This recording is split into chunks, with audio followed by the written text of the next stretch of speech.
Bom dia, boa tarde ou boa noite, seja qual for o caso. Bem-vindos a mais uma aula aqui na internet sobre C Sharp, orientação a objeto, o basicão. Eu sou o Kerplunk. E eu, o Idioda. O Idioda tá aí junto comigo hoje e nós vamos trabalhar junto os dois. Ele vai fazer um monte de pergunta provavelmente, né? Mas eu tenho paciência, tranquilo, para responder qualquer pergunta, eu gosto muito de ajudar.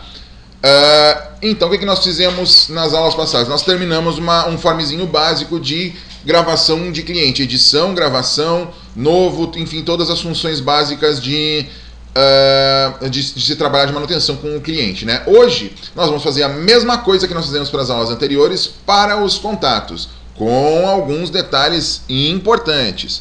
Vamos abrindo então a nossa solução da nossa lojinha. O que eu fiz aqui fora da câmera? Eu simplesmente tornei os nossos contatos aqui, ó, a nossa classe de contatos igualzinha à nossa classe de clientes aqui, igualzinha, com alguns detalhes que eu vou mostrando no meio do caminho que está faltando, né? Mas a base dela é isso aqui, ela tá igual, basicamente igual, ok? Eu também criei um outro C Sharp aqui chamado métodos contato, que ele basicamente é a mesma coisa que os métodos do cliente. Ele tem todos os mesmos métodos que o cliente tem, que é o insert, update, gravar, apagar, os construtores de classe, que nem nós temos aqui no cliente, e a única diferença deles é esse método aqui, todos. No método de cliente, o todos, ele traz todos os clientes sem distinção. No de contato, eu passo um determinado cliente, ou seja, eu quero todos os contatos de um determinado cliente. E na query aqui eu especifico, eu quero todos os contatos onde o cliente seja o cliente que eu coloquei ali, certo? Então, basicamente, era isso o que foi feito. Se você não entendeu ainda como é que é feito, assista os vídeos anteriores que eu explico passo a passo como tudo isso é feito, certo? Eu até vou fazer uma coisinha importante aqui, ó, que é tirar as decorações browsable aqui da nossa classe de contato, que é para poder enxergar os valores na tela lá e a gente poder tirar depois, ok? Continuando então, o que foi feito? O que mais foi feito? Eu modifiquei esse formulário aqui, ó. Eu só troquei de lugares algumas coisas, dei uma repaginada nele, mas o código continua exatamente o mesmo, ok? Por que eu fiz isso aí? Eu queria colocar um data grid view aqui embaixo dele, né? Aqui que esse data grid view aqui vai ser o data grid view dos contatos, então até vamos colocar o nome dele correspondente, data grid view de contatos. Até vou botar o tamanho dele bonitinho. Ok, o data grid view de contatos está pronto. E o que nós vamos fazer aqui, gente? Nós vamos, por acaso, criar uma outra bind insert aqui, já que essa aqui serve para trazer os clientes, então a gente vai ter que criar uma outra para trazer os contatos. Você acha que é isso, Idioda? Oxe, lógico, se fez para um, tem que fazer para o outro. Pela lógica, assim, pensando bem pela lógica, se eu fiz uma fonte de dados para um, eu teria que fazer uma fonte de dados para outro, não é? Pois é, mas não é bem assim que acontece. Por quê? Porque se a gente olhar na estrutura de cliente, nós temos uma propriedade aqui, ó, que é uma lista de contatos, ou seja, cada cliente tem N contatos, ou tem alguns contatos que a gente pode colocar, certo? Então, no momento que eu trago clientes para cá, automaticamente eu já estou trazendo também os contatos correspondentes deles. Então, eu não preciso de um segundo de um bind insert, né? Esse mesmo bind insert aqui dá conta de fazer os dois, porque são dados alinhados, né? São classe e subclasse, ou seja, é uma classe que contém uma propriedade que é outra classe dentro, beleza? Então nós vamos usar o mesmo bind insert aqui, não há necessidade nenhuma de se colocar um outro bind insert, ok? E como é que nós vamos colocar na tela os dados dos clientes, os dados dos contatos correspondentes a cada cliente? Muito simples. A gente vai colocar um evento aqui. Essa parte é meio complicada. Tem bastante gente que tem uma dificuldade bem grande com eventos e eu até entendo por quê. Vamos colocar então o primeiro evento? Então, nos dados, cada vez que eu mudar o corrente, no caso que eu mudar, aliás, não é esse evento aqui, não. Não, era isso mesmo. Cada vez que eu mudar o corrente, Então, eu quero que ele exiba no Data Grid View, Data Source igual. Aliás, aqui eu não posso, eu tenho que fazer o evento, né? Coloquei ali, cada vez que eu mudar o corrente, eu quero que ele coloque no DGV contatos.dataSource, a fonte de dados desses contatos, vai ser igual ao o cliente corrente, no caso, né? Uma instância de cliente dos dados correntes ponto contatos. Ou seja, eu quero que ele coloque os contatos do cliente corrente no Data Grid View de baixo. E vamos rodar para ver se ele já está trazendo. Eu coloquei manualmente no nosso banco de dados aqui um valor aqui para os nossos contatos, na tabela de contatos aqui. O que eu coloquei? Eu coloquei lá o nosso telefone do Satanás, que é um 666, e ele é referente ao cliente 1, ok? O cliente 1, então, tem um contato ali. Mas por que quando eu clico no cliente 1 aqui, o contato não está aparecendo? Aqui embaixo. O que está acontecendo que o contato não está aparecendo?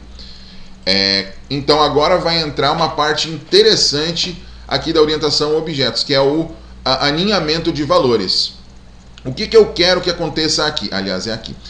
O que eu quero que aconteça aqui? Eu quero que no momento que eu leia um determinado cliente, seja no método TOS ou seja em qualquer outro método, eu quero que ele também leia os contatos desse cliente. Então, o que eu vou fazer? Cli.contatos igual a tabela de contato, aliás, a classe de contato, ponto todos. Só que esse todos aqui da tabela de contato, como eu já falei pra gente, ele exige um cliente aqui, que ele precisa saber o código do cliente que eu quero pegar os contatos aqui. O código desse cliente é o que estiver na minha variável cli. Eu já estou pegando o código dele aqui, então eu quero que ele pegue o código dele. Vamos pegar lá o código do cliente e com isso ele já vai trazer todos os contatos. E se não tiver nenhum contato na tabela de cliente na tabela de contatos para aquele determinado cliente, não tem problema nenhum, porque no meu método todos, assim como eu fiz para clientes, o padrão é que ele me retorne um null, ou seja, nada, né? Então, caso ele faça a seleção de dados de contato por cliente e não encontre contato nenhum para aquele cliente específico, ele nem chega a cair aqui dentro, ou seja, nem chega a instanciar um contato novo e vai cair direto aqui embaixo retornando um null. Ou seja, caso o cliente não tenha nenhum contato, ele não vai me trazer absolutamente nada. E é isso que eu quero que aconteça. Parece lógico para você, Idioda? Parece, mas não sei se vai funcionar não. Ah, vai funcionar sim, pode ter certeza. Vamos rodar. Vamos rodar para ver se funciona ou não. Olha lá, ó, o meu contato de cliente. Tá vendo? Se eu colocar mais um contato agora no banco de dados, será que ele vai aparecer aqui também? Vamos testar. Eu vou botar o código dele de código 2. O e-mail do Satanás é satan@inferno.com.br ou satan@palácio do Planalto. Piadinha de político, né? E-mail. É o e-mail do Satanás e ele se refere ao cliente 1 também. Ou seja, eu vou ter dois contatos para o mesmo cliente. Será que ele já vai aparecer aqui de cara? Não, gente. O que aconteceu? Muito simples. No momento que eu trouxe os dados aqui, eu simplesmente trouxe os dados. E eles já estão aqui. Ele não está, cada vez que eu clico aqui, indo para o banco de dados de novo. Certo? Ele não está indo lá no banco de dados fazer um refresh disso para verificar se tem alguma coisa. Porque não é um comportamento esperado. A gente até pode colocar um botãozinho de refresh aqui, em algum lugar aqui da tela. Vamos até colocar para ver o que acontece, mas daqui a pouquinho. Eu só queria mostrar que é possível trazer contatos diferentes. Agora, se eu rodar o código de novo, aí ele foi lá no banco de dados de novo e me trouxe os dois contatos que eu tinha lá para aquele cliente. Certo? Tá faltando uma coisa importante aqui, ó, que quando eu entro no form, de cara, os contatos ainda não estão aparecendo, só quando eu mudo de um para o outro, daí ele coloca os contatos na tela. Isso acontece porque o evento aqui é chamado somente no momento em que eu troco o contato, ok? O que eu quero aqui é que ele mude, coloque o contato já de cara na tela para mim, ok? ou seja, ele, além de mudar, no mudar cada um dos clientes aqui, ele colocar o contato, ele também apareça de cara os contatos do primeiro cliente já aparecendo. Então já está atualizado tanto um quanto o outro. Beleza? Então, tá aparecendo aqui ainda as duas propriedades de isNew e isModified, mas é porque a gente já esperava que acontecesse isso. A gente tirou lá do banco da nossa classe, de cada uma dessas duas propriedades, aquela decoração de isBrowsable, né? De se é navegável ou não. Agora, por enquanto eu vou deixar, porque eu quero que aconteça uma coisa importante aqui. O que está faltando para a gente colocar aqui? Bom, do mesmo jeito que a gente fez os TXTs, os dados aqui, para alterar os dados de cliente, a gente tem que fazer também para os contatos. De novo, aquela parte meio chatinha, né, de colocar coisas na tela. Mas não tem problema, a gente vai fazer isso aqui no vídeo mesmo, ok? Então nós vamos colocar uma text box. Opa, timer não. Não é isso que eu quero, é uma text box. Uma text box vai ser o código do contato, uma text box que vai ser o cliente do contato, uma text box que vai ser os dados em si do contato, e outra text box que vai ser o tipo de dados do contato, ok? Temos então as nossas 4 text box básicas. Vamos fazer que a gente fez ainda no cliente, de colocar elas mais ou menos alinhadinha, e as labels aqui indicando o que é o que. Vamos colocar lá então a primeira label, a segunda, a terceira, a quarta. E estamos aqui, vamos colocar os valores dela. Aqui eu quero que apareça os dados do contato. Dados contato. Meu pai, eu estou digitando ultimamente muito mal. Dados do contato. Aqui de cima eu quero que seja o tipo do contato. Nem precisa tipar o contato, só tipo. Aqui eu quero que diga qual cliente esse contato pertence. E aqui em cima eu quero dizer qual é o código desse contato lá no nosso banco de dados. O código do contato. Muito bem. As TXTs é bom alterar também para não ficar aqueles nomezinhos esquisitos, né? Então nós vamos colocar com notação húngara novamente. TXT código contato. TXT cliente contato, para não confundir com as de cima, né? TXT tipo contato. E TXT dados contato. E acabamos. Ok, pessoal? Então, da mesma maneira em que eu coloquei os dados do cliente, eu estou passando também os dados do contato, certo? Mas e agora? Como é que eu vou fazer para que essas text boxes elas estejam amarradas diretamente ao contato que eu estou trabalhando no momento? Muito simples, do mesmo jeito. TXT código contato, ponto databindings, ponto add, a propriedade texto dela vai ser referente a dados, ponto current, ponto, aliás eu tenho que botar um cliente, né? Cliente, dados, ponto current, ponto contatos, ok? Que eu quero que mostre lá os contatos de cada um que eu estiver no momento navegando. E eu quero sim que seja referente aqui ao código, né? Então a propriedade aqui é código lá na nossa classe. Eu quero sim que ele tenha formatação, e eu quero que essa propriedade mude cada vez que esse valor mude cada vez que a propriedade mude também. Certinho? Tem uma coisa a mais aqui, eu acho. Tá certinho. Vamos colocar só um por enquanto para ver o resultado? Se vai dar certinho? Olha lá, ó. O código do contato já está. Quando eu mudo aqui para o cliente, não aparece nada. Quando eu chego no de baixo, ele já está mudando o código do contato aqui. Reparem, isso significa que essa amarração funciona assim. Eu posso navegar de um item e itens dentro de item. E se eu tivesse itens dentro do contato, eu poderia fazer isso aí também. Então vamos amarrar o resto lá para ver o resultado.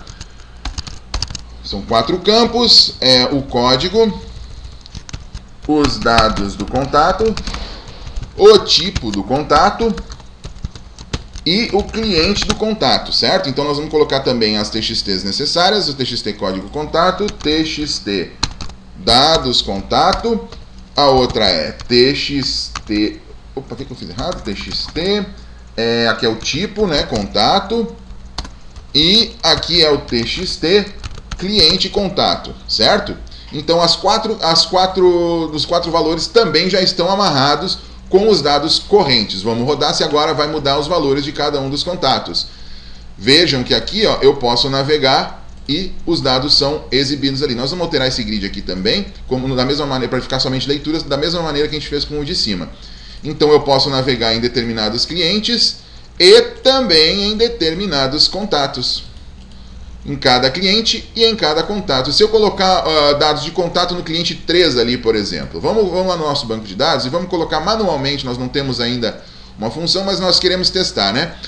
Eu quero colocar então um código de contato que é 3, eu vou colocar 555, que é um telefone de uma determinada pessoa, o tipo é um telefone, e eu quero que seja para o cliente 3, certo?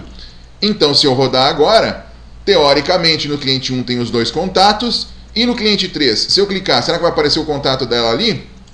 Vai sim. Olha lá, ó, os contatos do cliente 3. Só que tem um detalhe, ele não está mudando, ele ainda está trazendo os telefones do Satanás lá, que é o do contato anterior. Não está certo isso aqui. E se eu for aqui no 3 de novo, ó, ele ainda está trazendo, ó, ele não está fazendo certinho como eu quero. Como é que a gente vai alterar isso aí, gente? Como é que funciona? No momento que eu troco de cliente, eu quero também que troque o contato, certo? Ele já está colocando os contatos aqui. Então o comportamento é esse aqui, mas isso nós vamos deixar para uma próxima aula, certo? Nós já estamos trazendo então os dados de cliente e dados de contato. Será que funcionaria aquelas mesmas propriedades de browsable, ou seja, de visíveis, para a classe de contato? Com certeza. Elas ainda estão aparecendo lá. Eu quero que não apareça mais. Veja que agora desapareceu os isNew e isModifier de cada um dos contatos lá. Ó, aparece ele aqui. E os contatos são trocados. Aqui não tem nenhum, aqui tem um, aqui tem dois, aqui também não tem nenhum. E assim nós vamos trocando de contato para contato. Outra propriedade que para mim não faz o menor sentido que apareça aqui no grid é a propriedade cliente. Por quê? Porque eu já estou amarrando a propriedade cliente. Isto aqui, ó, é isso aqui. Então eu já sei que isso aqui é cliente e eu não quero que o usuário tenha essa possibilidade de alterar o cliente ali. Então essas duas caixas de texto, aqui e o cliente, eu vou deixar em branco. Aliás, eu vou deixar indisponível para o cliente. O que eu vou fazer? Eu vou pegar a caixa de texto de cliente e já vou aproveitar também a caixa de texto de código, que eu não quero que o usuário mude isso aqui, e vou dizer que elas são somente leitura. E eu quero que a propriedade cliente não apareça mais no nosso grid aqui. Como é que eu posso fazer? Eu vou lá no contato, na propriedade cliente, eu vou dizer que ela não é browsable, ou seja, ela não pode ser navegada, ela não pode ser exibida na tela. Olha lá, daí agora só aparece pra gente os dados que realmente são relevantes pra gente no contato, ok? Beleza? Então, pessoal, basicamente o que eu tinha para a aula de hoje era isso aí. Porque a gente está desenvolvendo aos pouquinhos esse form. Isso aqui, gente, é só um formzinho para a gente ter noção de alguns detalhes de como é que funciona toda essa coisa de orientação ao objeto. Não está aparecendo aqui, por quê? O que aconteceu? Sim, lembrei, assunto da próxima aula. Então nós estamos trazendo então os dados de cliente e dados de contato, e para a próxima aula nós vamos entender como é que a gente pode melhorar bastante esse nosso formulário aqui. Por enquanto a gente está trabalhando com um formulário que traz todos os determinados clientes. Eu quero que cada um dos contatos também é mudado, né? E para a próxima aula nós vamos já começar a melhorar esse formulário, fazer ele ficar uma coisa bem mais profissional do que está aparecendo aqui. Por enquanto, ele está bem feinho, hein? Isso aqui, se cair na mão de um cliente, isso aqui ele vai reclamar um bocado, porque está bem feio. Outra coisa que nós vamos começar a fazer na próxima aula, nós vamos começar a fazer procuras, ou seja, buscar dados de clientes e de contatos de uma forma diferenciada. Nós vamos colocar filtros aí para os nossos clientes, né? E nós não vamos mais trabalhar com uma tela dessa maneira aqui. Ela vai começar a modificar bastante aqui, vai ficar uma coisa bem mais profissional do que a gente tem. E bem parecido com o que vai ficar com a nossa tela web. Podem ter certeza. Isso tudo que nós estamos fazendo aqui com o formulário desktop, nós vamos ter as mesmas funcionalidades para uma tela web. Nós vamos construir uma tela web, por enquanto com o Web Forms, que vai trabalhar com esses dados aqui da mesma maneira que nós trabalhamos com uma tela desktop. Nós vamos criar um novo projetinho, né? Mas isso mais adiante. Primeiro a gente tem que entender direitinho todos esses comportamentos aqui, para a gente poder trabalhar com esses formulários aí de forma adequada. Vamos trabalhar primeiro com o Form Desktop, porque ele é mais simples de se trabalhar do que com o Form Web. Mas ele nada impede de tudo que a gente faz no Form Desktop de ser feito também no Form Web. E nós vamos fazer isso aí, ok? O que a gente tinha para hoje, então, para esta aula era isso. Dá um tchau para a galera, Idioda. Fui-me embora. O Idioda de novo aí. Idioda, você não se esquece, hein? Nós vamos começar a aprofundar isso aqui. Não deixe seu chefe ver, porque seu chefe vê isso aqui, cara, você tá lascado. Você vai ter que mudar todos os seus